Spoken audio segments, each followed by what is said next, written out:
Hi everyone, welcome to my channel. तो आज के वीडियो में हम लोग स्केल टू ऑफिसर जो कि आईबीपीएस आरआरबी में जो स्केल टू ऑफिसर्स होते हैं उनके वर्क प्रोफाइल के बारे में जानेंगे।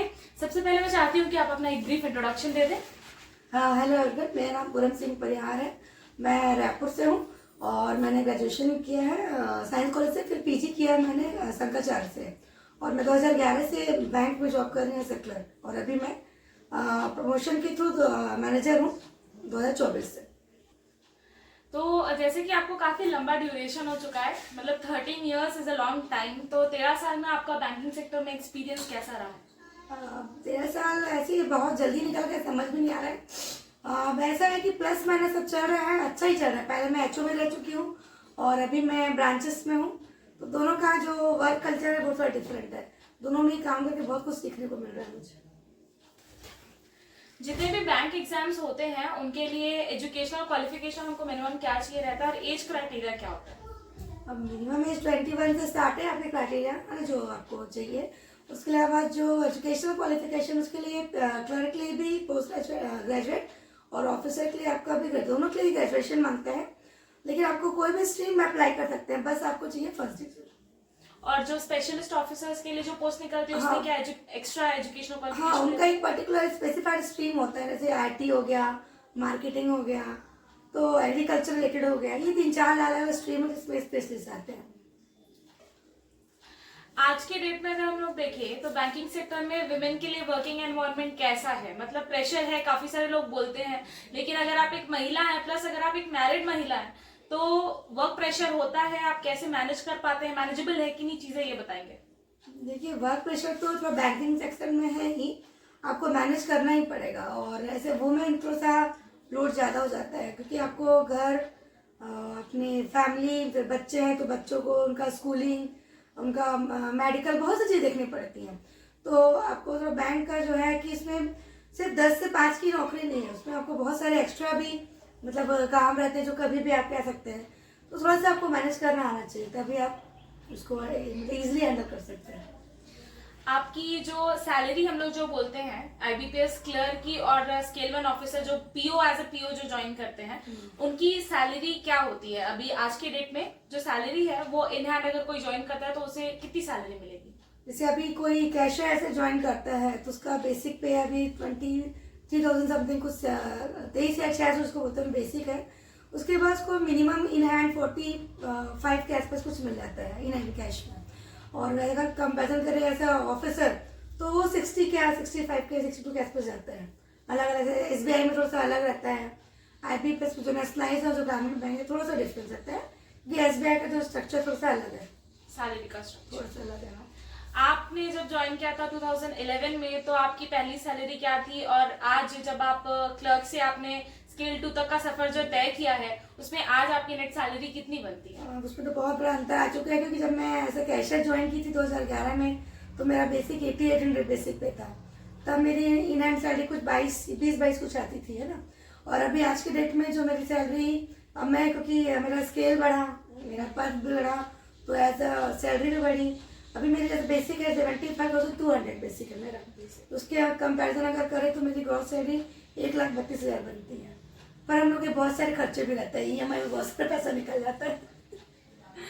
ये तो सब घर घर की बात है, चलता रहता है ये। लेकिन ये आप देख सकते हैं कि अगर आप बैंक में जॉब करते हैं, आप अगर ऑफिसर पद पे हैं, नॉर्मल क्लर्क पद पे भी है, तो आपके पास इतनी सैलरी आती है कि आप अपना जीवन यापन अच्छे से कर सकते हैं। और एक बहुत बड़ा प्लस पॉइंट होता है बैंक में जॉब करने का, जो हम ऐसे कस्टमर लोन लेने आते हैं तो हमको बहुत महंगा जो रेट ऑफ इंटरेस्ट बहुत कॉस्टली पड़ता है।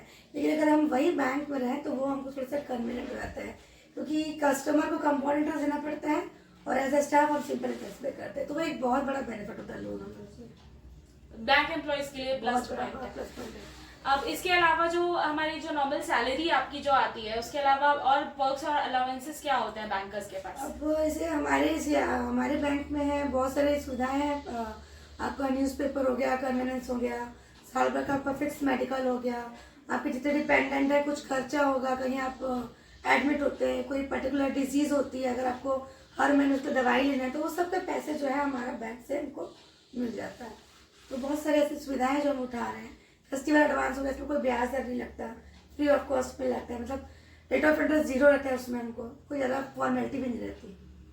अब बैंकिंग सेक्टर में एक चीज जो हम काफी ज्यादा सुनते हैं वो जीआईबी सीआईबी बोलते हैं कि ये एग्जाम्स दिलाने के बाद आपका इंक्रीमेंट और भी कुछ कुछ बेनिफिट्स होते हैं, तो इसके बारे में बताएंगे कि जीआईबी सीआईबी है क्या है? जी, इससे देखिए इंटरनल एग्जाम्स हैं जो हमको, जो हमारे बैंक के जो इंटरनल प्रमोशन होते हैं उसमें हेल्पफुल होते हैं बहुत ज़्यादा करियर ग्रोथ के लिए। तो अगर आप चाहते हैं कि वैसे प्रमोशन 2 तरीके से होता है, एक नॉर्मल चैनल, एक फास्ट चैनल। तो अगर आपने वैसे बैंक ज्वाइन किया, ऑफिसर या कैशियर ज्वाइन किया, अगर आपको इसलिए जल्दी प्रमोशन चाहिए, 1-2 साल पहले चाहिए, तो आप ये जो जेआईबी और सीआईबी एग्जाम निकालते हैं तो उसका आपको टाइम ड्यूरेशन भी घटता है प्रमोशन के लिए, और प्लस आपको इंक्रीमेंट, सैलरी में इंक्रीमेंट भी मिलता है, दोनों ही बेनिफिट मिलता है।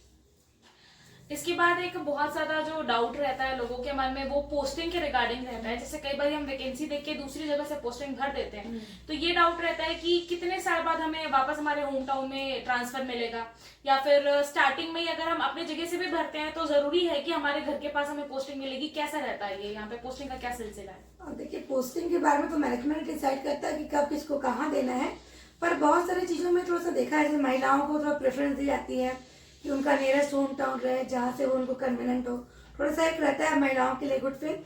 बाकी ऐसा नहीं है कि हर किसी को कुछ कहीं भी दे दिया जाता है। एक मैनेजमेंट बैठता है, उसमें टीम रहती है जो सबको देख के उसके अकॉर्डिंग फिर पोस्टिंग उनको दी जाती है, उनके एरिया और उनका काम का तरीका को देख के फिर होता है पोस्टिंग वगैरह। अगर हम लोग प्रमोशन के बारे में बात करें तो अगर कोई एज अ क्लर्क आज की डेट पे ज्वाइन कर रहा है तो उसको कितने समय बाद स्केल 1 ऑफिसर बनने के लिए, प्रमोशन के लिए क्या है? वैसे ग्रामीण बैंक में थोड़ा सा और दूसरे बैंकों में, दोनों में थोड़ा सा जो प्रमोशंस के जो रूल्स रेगुलेशंस है वो थोड़ा डिफरेंस है। जैसे बाकी बैंकों में जल्दी है, हमारे यहाँ 6 ईयर्स के बाद है, और अगर आप जीआईबी सीआईबी करते हो तो उसमें छूट मिल जाता है, तो आप 5 ईयर्स में प्रमोट हो सकते हो। तो जैसे जैसे 1 से 2 बढ़ते हैं तो जो रेशियो होता है धीरे धीरे घटते आता है, देन 5, देन 4, 3 ऐसा रिड्यूस होते रहता है। अब जितने भी बैंकिंग एग्जाम्स है सबका सिलेबस तो यूजुअली कॉमन ही होता है, हमारा रीजनिंग, क्वांट और इंग्लिश।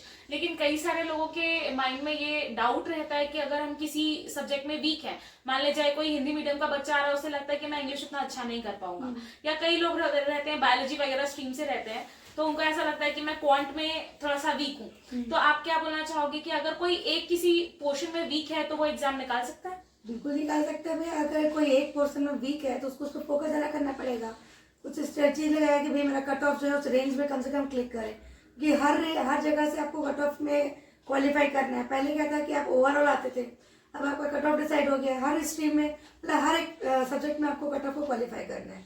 तो जिसमें आप कम है उस पर फोकस करिए, उस पर प्रैक्टिस ज़्यादा करिए। जितने आप टेस्ट आप करेंगे, पजल सॉल्व करेंगे, जैसे किसी का रीजनिंग वीक है तो पजल करें, इसका क्वांट वीक है तो क्वांट प्रैक्टिस करें। डीआई आजकल बहुत ज़्यादा टफ हो चुका है, रीजनिंग के भी लेवल आकर टफ हो चुके हैं, तो जिसमें भी उसका ड्रॉबैक है उस पर वो इम्प्रूव कर सकता है अपना। अपार्ट फ्रॉम ऑल दिस, बहुत सारे लोगों के मन में ये डाउट होता है कि जैसे कई सारे लोग हैं जिनका ड्रीम जॉब ही बैंकिंग है, जो चाहते हैं कि हमें बैंक की ही जॉब करनी है, वो बैंकिंग के लिए ही स्पेसिफिकली प्रिपेयर कर रहे हैं। लेकिन कई सारे ऐसे भी बच्चे हैं who are unemployed at present और उन्हें एक किस्म का एम्प्लॉयमेंट चाहिए, एक ऐसा एम्प्लॉयमेंट जहाँ पे उनको काम भी मिल जाए, पैसे भी आए, वो घर में फाइनेंशियली सपोर्ट भी कर पाए और साथ साथ में और भी किसी चीज के लिए तैयारी कर पाए। तो आप क्या कहना चाहोगे कि बैंक में किस पोस्ट पे इंसान ज्वाइन करे तो उसे आगे पढ़ने के लिए भी थोड़ा सा टाइम मिले? देखो, ऐसा तो कोई प्री डिफाइंड नहीं कि आप इसी पोस्ट में रहो तो वो पढ़ने मिल सकता है, वो तो आपका टाइम मैनेजमेंट बोल सकते हैं कि आपको अर्निंग भी करना है और प्लस लर्निंग भी करना है, तो वो तो आप पे डिपेंड करता है। पर ऐसा मुझे जो लगता है, मेरा ओपिनियन है कि अगर ऐसा कैशियर आप उस पर थोड़ा टाइम दे सकते हैं, क्योंकि अगर आप ऑफिसर बनते हैं तो आपकी जो रिस्पॉन्सिबिलिटी थोड़ी ज़्यादा रहती है। इसके साथ आई गेस मैंने बहुत सारे क्वेरीज तो कंप्लीट कर लिए हैं, पूछ लिए हैं। अगर आपको और भी कुछ डाउट है या कोई क्वेश्चंस है तो आप कमेंट बॉक्स में बिल्कुल से पूछ सकते हैं, हमारे साथ ही रहेंगी, हमारी फैमिली मेंबर ही है, तो आप एनी टाइम क्वेरीज के आंसर एक्सपेक्ट कर सकते हैं। आप बस कमेंट कर दीजिएगा। और साथ ही में आप फ्यूचर जो बैंकिंग एस्पिरेंट्स हैं उनको क्या मैसेज देना चाहेंगे? जनरेशन के लिए भी यही है कि जो भी जॉब करनी है मन लगा के करिए, फोकस करिए, उसमें अच्छे से प्रैक्टिस करिए। जॉब तो कहीं नहीं जाएगी, वो भाग के आपके हाथ में ही आएगी, मिलना है तो भी प्रैक्टिकल अच्छा नॉलेज गेन करिए और खूब मन लगा के पढ़ाई करिए। गुड ऑफ बाकी सब ठीक है, best of luck. Thank you so much for your time. और आप सभी का भी बहुत बहुत धन्यवाद वीडियो को देखने के लिए। ऐसे और वीडियोस के लिए मेरे चैनल को सब्सक्राइब करिए, वीडियो को लाइक करिएगा, अपने बैंकिंग फेलोज के साथ शेयर करिएगा जो बैंकिंग की तैयारी कर रहे हैं। और hope to see you soon. Bye.